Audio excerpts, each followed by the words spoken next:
Assalamualaikum warahmatullahi wabarakatuh. Alhamdulillah ya guys, berjumpa kembali di kanal YouTube Sutarno Azaria Adventure.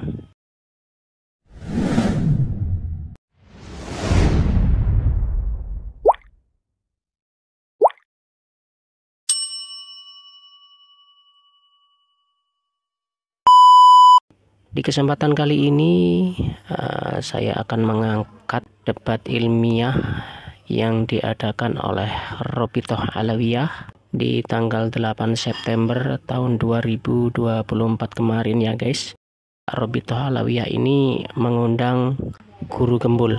Setelah perdebatan itu banyak beredar video-video dari para youtuber, dari mukhibin para habaib maupun yang pro yang memuji keberanian daripada guru gembul ini. Tidak hanya itu, banyak habaib juga yang berkomentar. Kita simak momen-momen saudara guru gembul ini menggebu-gebu semangat di depan para habaib di Robitoh Alawiyah kemarin. Video ini langsung saya ambil dari kanal YouTube beliau, kanal YouTube Guru Gembul. Selamat menyimak. Barakallahu fikum. Wassalamualaikum warahmatullahi wabarakatuh. Assalamualaikum warahmatullahi wabarakatuh. Diskusi kita seperti yang tadi saya sampaikan di belakang, bahwa kita tidak mungkin berdiskusi secara kekeluargaan. Di sini laki-laki semua, nggak ada anak-anaknya, ya nggak disebut kekeluargaan. Tapi gini, saya ingin menegaskan bahwa polemik nasab ini, kebanyakan yang beredar di masyarakat itu adalah polemik tentang sentimen-sentimen, bukan polemik terkait dengan akademik. Jadi kalau misalkan kita mau jujur, dari jutaan orang di Indonesia yang sekarang berdebat, berdiskusi, saling menghujat satu sama lain terkait dengan nasab, berapa orang di antara mereka yang mampu mengakses kitab-kitabnya Kiai Imad dan mengakses kitab-kitabnya Robitoh Alawiyah? Sedikit sekali.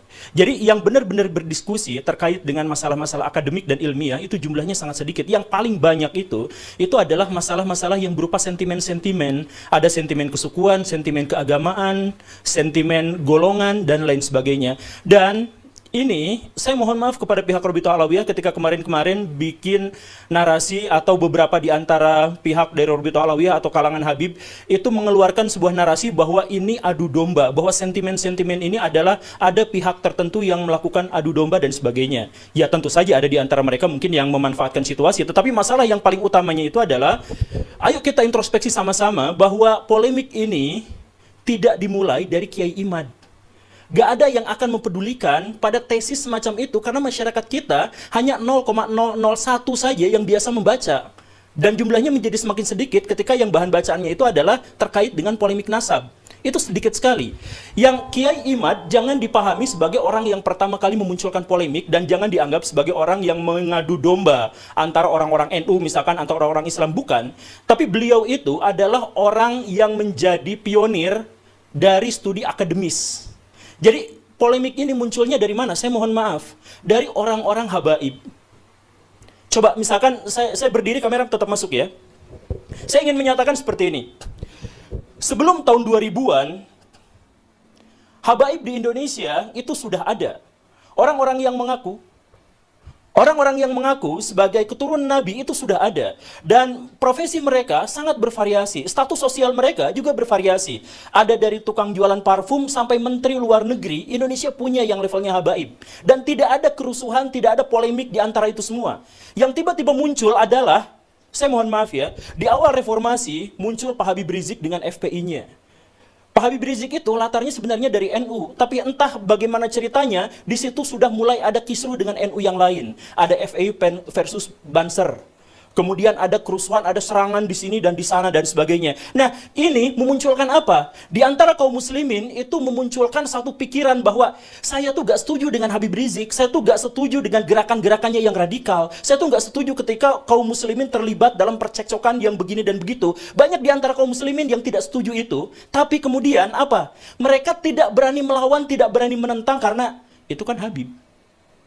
Ini kan keturunan Nabi. Jadi pada waktu itu ada dilema, ada polemik sebelum polemik itu menyeruak ke media, polemik di dalam hati kaum muslimin bahwa kami sebenarnya ingin menentang, ingin mengkoreksi pernyataan-pernyataan dari Pak Habib Rizik. Tapi kami gak berani karena itu adalah keturunan Nabi. Jadi di sini ada penghormatan yang sangat besar terhadap kaum muslimin, terhadap nabinya, terhadap junjungannya, tetapi di sisi lain ada orang yang mengklaim ini adalah keturunan Nabi dan kontroversial. Kita nggak bahas dulu soal apakah Pak Habib Rizik itu benar atau salah, kita nggak bahas itu. Kita bahas bahwa Pak Habib Rizik memunculkan polemik pada waktu itu, terkait dengan masalah toleransi, terkait dengan masalah FPI, terkait masalah hal yang semacam itu. Dan setengah dari kaum muslimin, anggaplah ya, data kasarnya adalah setengah dari kaum muslimin kemudian tidak setuju dengan ini, tapi mereka tidak melakukan apa-apa. Ketidakberanian, takut kualat, ini keturunan Nabi. Dan kemudian ketika Pak Habib Rizik agak turun dengan cerita-cerita dan drama-drama di media masa itu, muncul sesuatu yang lebih besar. Pak Habib Bahar bin Smith melakukan persekusi dan kekerasan, intimidasi terhadap orang lain, lisan maupun perbuatan, dan itu direkam, dipublikasikan kepada media-media mainstream di Indonesia. Dampaknya apa? Balik lagi, ini mana ada keturunan Nabi seperti ini, kami merasa malu, merasa jengkel, merasa takut, merasa terintimidasi.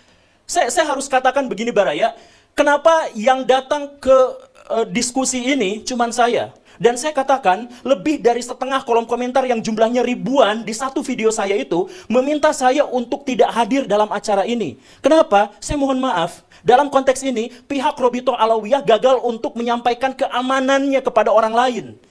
Pihak orang-orang dari kalangan habaib gagal untuk menunjukkan bahwa kami itu baik, rahmatan lil alamin, soleh, tulus, ikhlas, baik hati, siap mentraktir. Gagal untuk menyampaikan itu ke publik, karena yang ditampilkan itu apa? Kekerasan atas nama habaib, bahwa kami itu boleh melakukan persekusi. Bahkan Pak Habib Bahar bin Smith di pengadilan, ketika beliau sedang diadili, kemudian ada saksi, dan kemudian beliau mengatakan, kamu tahu nggak siapa saya? Saya adalah keturunan Nabi. Kalau kakek saya begini, kamu tahu kakek saya seperti ini, kenapa kamu memberatkan? Kamu membuat kesaksian yang memberatkan pada saya. Itu kan sebenarnya menyakiti kaum muslimin. Karena ada orang yang melakukan kekerasan atas nama Nabi, diadili, tapi minta privilege. Siapa yang melakukan itu? Golongan habaib. Kalau misalkan kemudian tiba-tiba muncul bahwa kami sekarang sedang diadu domba antara kelompok ini dengan kelompok itu, bukan. Mungkin ada adu domba, tapi itu belakangan. Munculnya itu dari mana? Dari keresahan kaum muslimin, karena melihat di satu sisi kami mencintai, demi Allah kami mencintai Nabi. Dan wujud dari kecintaan kami terhadap Nabi adalah kami tidak akan mau menisbatkan kekerasan, kejahatan, dan kontroversi terhadap orang-orang yang mengklaim dirinya sebagai keturunan Nabi. Kan masuk akal kan, begitu kan? Kecintaan terhadap Nabi adalah mensucikan beliau dari semua tindak tanduk yang mengangkangi syariah Islam. Nah, jadi permusuhannya sekali lagi ya, kita nggak bahas soal apakah Pak Habib Rizik itu benar atau salah, kita nggak bahas soal Pak Habib Bahar itu benar atau salah, kita nggak bahas itu. Kita membahas rasa takut dari kaum muslimin, rasa resah, rasa merasa terintimidasi. Karena di satu sisi, kaum muslimin sangat mencintai Nabi, tetapi di sisi lain, ada keresahan bahwa Nabi dikaitkan dengan tindakan-tindakan atau simbol-simbol dari kekerasan. Itu, rasa sakit hati itu, belum terobati, sampai akhirnya muncul di video Pak Habib Bahar yang sangat kontroversial itu, kakinya diciumin oleh santri-santri yang ngantri jalan bebek. Coba rasakan betapa sakit hati dan marahnya kaum muslimin. Coba kita misalkan bisa melihat dari berbagai perspektif. Misalkan, lihat orang-orang yang biasa orang Islam berdebat dengan orang Kristen, berdebat dengan apa, kan ramai sebenarnya di media sosial. Lihat perdebatan di antara mereka. Dan orang-orang non-muslim bawa-bawa itu. Tuh lihat, buah tidak pernah jatuh jauh dari pohonnya. Sebagai penegasan, kalau Bahar melakukan kelakuan yang seperti itu, ya begitulah nabinya. Itu ejekan terhadap kaum muslimin. Dari orang-orang non-muslim, tapi orang-orang non-muslim pun tidak bisa disalahkan. Karena apa? Karena memang Pak Habib Bahar melakukan itu atas nama keturunan Nabi. Kemudian lihat misalkan kelompok-kelompok Islam yang lebih moderat atau yang lebih plural. Mereka sakit hati melihat itu. Karena apa? Karena betapa feodalisme di antara kaum muslim masih terjadi. Ada orang yang diciumi kakinya. Kemudian kita melihat misalkan kelompok-kelompok yang lebih radikal atau kelompok-kelompok yang berpikiran lebih fundamental. Katakanlah kelompok Salafi yang kita sebut sebagai Wahabi misalkan. Mereka marah, mereka sakit hati. Karena apa? Karena ada orang sujud di depan orang lain atas nama keturunan Nabi. Betapa sakitnya. Coba kita melihat kalangan nasionalis, Islam nasionalis, sakit hati. Ketika melihat ada orang keturunan Yaman, kemudian disujudi, diciumi kakinya oleh orang-orang pribumi pesek. Jadi, dilihat dari konteks apapun, dalam perspektif apapun, ini benar-benar menyakiti kaum muslimin. Tapi, kala itu kaum muslimin berpikir bahwa, ya sudahlah, pasrah aja. Kami sakit hati, kami marah, kami pengen sekali untuk mengajak orang ini ke dalam ajaran agama yang benar, katakanlah seperti itu. Ya tapi nggak bisa kan, dia Habib. Dia kan keturunan Nabi. Jadi sebenarnya polemik ini bukan muncul gara-gara Kiai Imad. Bukan muncul gara-gara dipopulerkan oleh saya, Guru Gembul, bukan.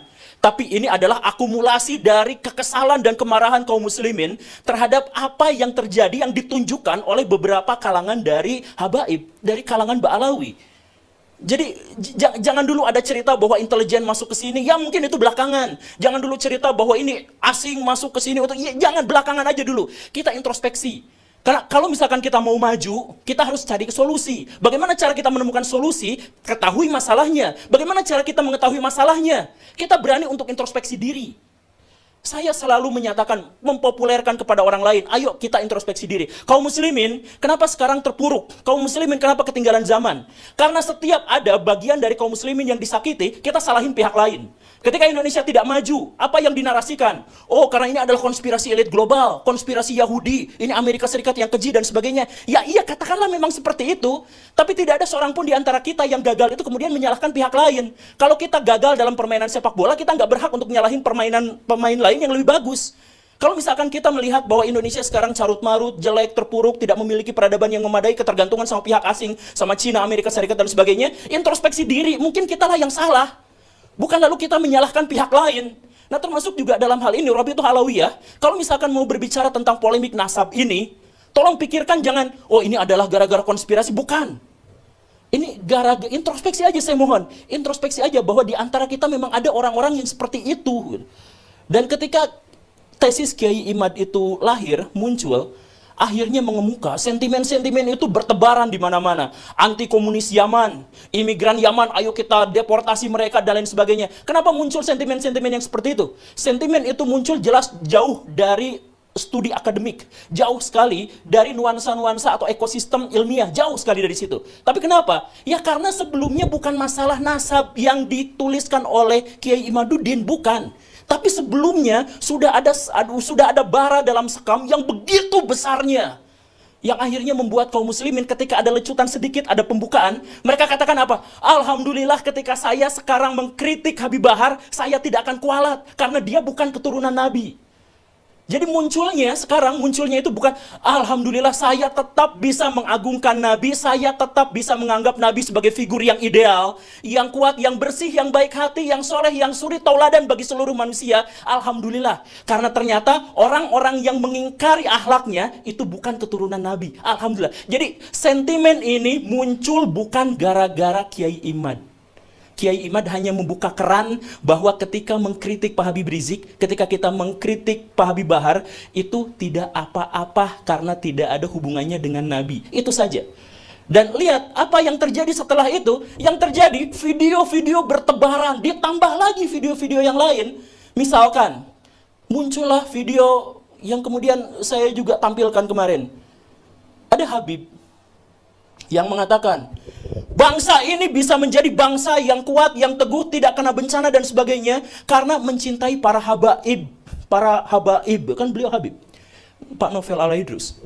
Kemudian dikatakan, siapa yang berani mengkritik, mengkoreksi Habib, maka dia seperti iblis.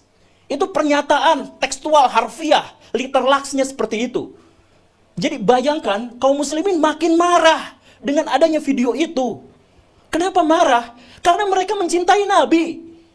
Kemarahan itu muncul karena mereka mencintai Nabi, dan di zaman Nabi diketahui secara persis bahwa Nabi tidak pernah anti kritik dan anti koreksi. Setiap ada musyawarah, para sahabat selalu bertanya, ya Rasulullah, apakah ini adalah wahyu ilahi atau ini adalah pendapat pribadi? Kalau pendapat pribadi, ayo kita diskusikan. Dan banyak sekali riwayat-riwayat yang menjelaskan bahkan Nabi mengalah dari orang-orang yang mengkoreksinya. Waktu perang Uhud, kenapa kalah? Karena Nabi punya strategi, dibantah, mendingan gini aja. Yang dijalankan bukan strategi Nabi, tapi adalah strategi para sahabat. Kalah beneran. Dan Nabi pada waktu itu tidak pernah menyalahkan Demi Allah, tidak menyalahkan para sahabat yang mengusulkan strategi itu. Artinya apa?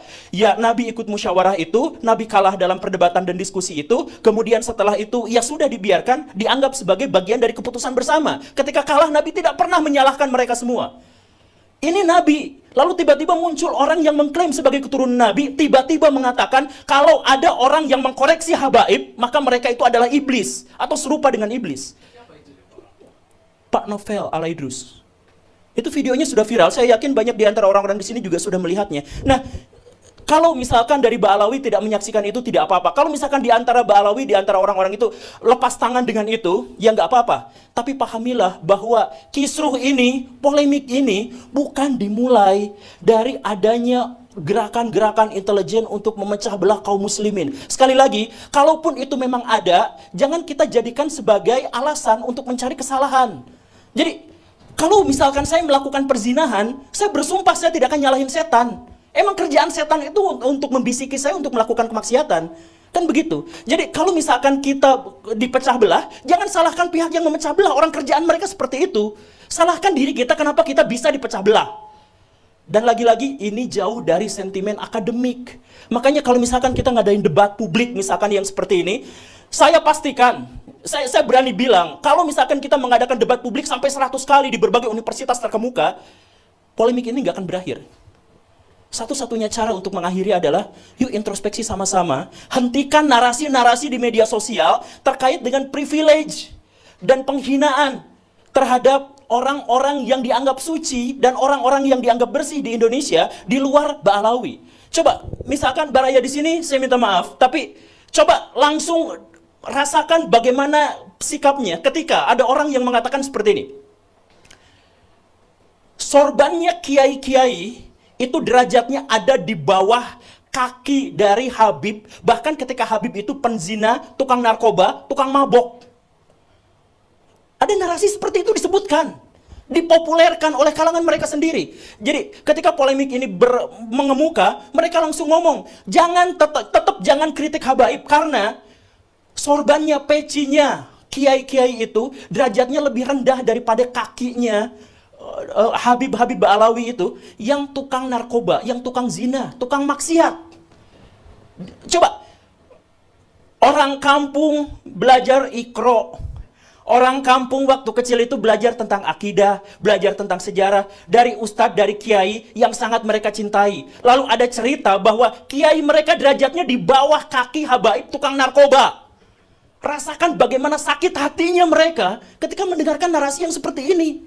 Bahwa kemudian Habib terbodoh itu 70 kali lipat lebih mulia daripada Habib terbodoh itu 70 kali lipat lebih mulia daripada kiai-kiai.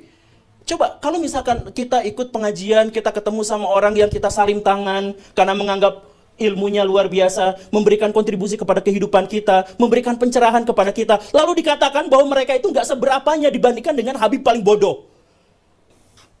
Bisa nggak merasakan penderitaan dan sakit hati yang luar biasa dari situ? Dengan sakit hati yang besar itu, maka debat-debat kayak gini anfaedah. Karena apa? Yang dibangun bukan studi akademik, bukan. Tapi sentimen-sentimen sejak awal. Bayangkan kemudian ada ulama-ulama Nusantara yang harus cium tangan, cium kaki terhadap Habib-Habib yang berjejer duduk di sofa dengan begitu megahnya. Kalangan nasionalis sakit hati, kalangan tradisional sakit hati, kalangan fundamentalis sakit hati, mau yang liberal sakit hati, yang radikal juga sakit hati melihat fenomena semacam ini. Jadi please lah, saya demi Allah, atas nama Allah saya katakan bahwa saya datang ke sini untuk menghentikan polemik ini. Saya berharap saya bisa. Tapi untuk menghentikan polemik ini bukan dengan debat, bukan dengan diskusi. Tapi ayo kita sama-sama hentikan yang seperti itu. Kemudian kemarin Pak Fikri Sahab mengatakan kepada saya bahwa kami sebenarnya lepas tangan terhadap kelompok-kelompok habaib yang seperti itu. Karena kami adalah ormas penulis nasab saja. Dan kami tentu saja tidak memiliki otoritas untuk ngurusin apa yang mereka katakan dan apa yang mereka perbuat. Misalkan seperti itu. Ya kalau memang seperti itu, sampaikan kepada publik, bukan kemudian melakukan pembelaan-pembelaan. Kalau misalkan kemarin, Pak Haji Roma Irama mengatakan bahwa saya pernah ditawari sertifikat habaib. Bukan dicaci maki. Kenapa tiba-tiba muncul di media-media itu, ini orang yang sudah sepuh, ini orang yang sudah ini, tapi kenapa malah seperti ini, soal khotimah dan sebagainya. Ya, bukan. Jujur saja, kalau misalkan kita mau tahu, pencatatan nasabah Alawi itu sangat rapihnya itu pas zaman Pak Taufik Asgaf sekarang kan. Sebelum itu kan masih banyak yang gonjang-ganjing kesana kesini. Bahkan Mbak Alawi sendiri pernah memergoki ada beberapa orang yang menjual sertifikat nasabah itu kan. Nah itu kan harusnya memang diakui dan kemudian mengatakan, oke, kami akan melakukan hal yang lebih baik lagi terhadap pencatatan nasabah ini. Bukan justru malah mencaci maki, marah-marah di media sosial terkait dengan masalah yang seperti ini. Ini justru akan memperkeruh. Sekarang Mbak Alawi musuhnya jadi banyak. Dan mereka bukan hanya banyak, mereka banyak marah ketakutan di sisi yang lain. Sehingga apa? Kemarin waktu ada pertikaian di Karawang atau Tangerang itu yang kiai katanya digebukin sama kelompok Balawi, sama kelompok Habib. Itulah yang akhirnya menyebabkan Robitoh Alawiyah dianggap begitu mengerikannya. Pak Guru Gembul, please, saya punya firasat buruk, jangan berdebat datang ke mereka. Mau menang, mau kalah, tetap genjur, bonyok mukanya. Jangan salahkan mereka. Demi Allah, jangan salahkan orang yang menyarankan itu, karena sudah ada wujudnya. Sudah ada kiai dan banser yang memang digebukin. Sama siapa? Sama habaib. Sama orang-orang muhibin. Itu memang nyata, itu memang benar. Dan itu divideokan dan viral dan banyak orang yang menyaksikan. Jadi sekali lagi, ketika sekarang Mbak Alawi, ketika habaib di Indonesia itu digonjang-ganjing dengan begitu banyak isu, please, introspeksi diri. Dengan cara itulah kita bisa menghentikan polemik. Kita bisa membangun bangsa yang lebih baik, kita bisa membangun peradaban yang lebih besar, kalau setiap orang insaf atas apa yang harus dia lakukan dan apa yang selama ini sudah dia lakukan. Saya yakin semuanya baik-baik saja. Ketika saya misalkan datang dan ketemu dengan Gus Wafi secara langsung, kok orangnya lucu ya? Dengan Pak Syahab, lah kok orangnya ramah ya? Kenapa gak seperti bayangan saya sebelumnya? Nah, jangan salahkan bayangan saya sebelumnya karena apa? Ya karena memang sudah terjadi seperti itu. Makanya, untuk Robitoh Alawiyah saya minta, ini mah sebagai saran dari seorang yang lihat realitas, ini saran. Nyatakan kepada publik misalkan, bahwa kami lepas tangan dari tindak tanduk yang sangat kontroversial dari kalangan habaib itu, bahwa kami memang tidak bisa apa-apa, sampaikan aja kepada publik. Kalau misalkan kemarin kemudian Gus Wafi mengatakan di videonya bahwa ini sebenarnya gara-gara ada habib-habib dari kalangan muda yang ilmunya belum banyak, tapi kemudian ini bukan sesederhana itu. Kalau misalkan 1-2 habib mungkin seperti itu, tapi kalau misalkan banyak, ini mungkin ada masalah kaderisasi. Jadi mungkin Pak Habib Bahar dan lain sebagainya itu, sejak dia umur 4 tahun, sejak dia melihat dunia, kakinya sudah dicium, tangannya sudah dicium, apa-apa sudah dilayani. Sehingga dia menjadi korban dari otoritas palsu yang dia rasakan selama ini. Mungkin saja. Jadi kaderisasi dalam hal ini, kemudian pendidikan dalam hal ini, sejak awal mari kita perbaiki sama-sama. Sekali lagi ya, kritik saya ini di depan Robitoh ini bukan karena kebencian, bukan karena apa. Tapi ayo kita perbaiki sama-sama agar polemik ini selesai. Polemik ini selesai dengan cara apa? Akhlak yang baik, tunjukkan kepada masyarakat, kontribusi kita pada masyarakat, bukan kontroversi kita pada masyarakat. Selanjutnya kita diskusi. Assalamualaikum warahmatullahi wabarakatuh.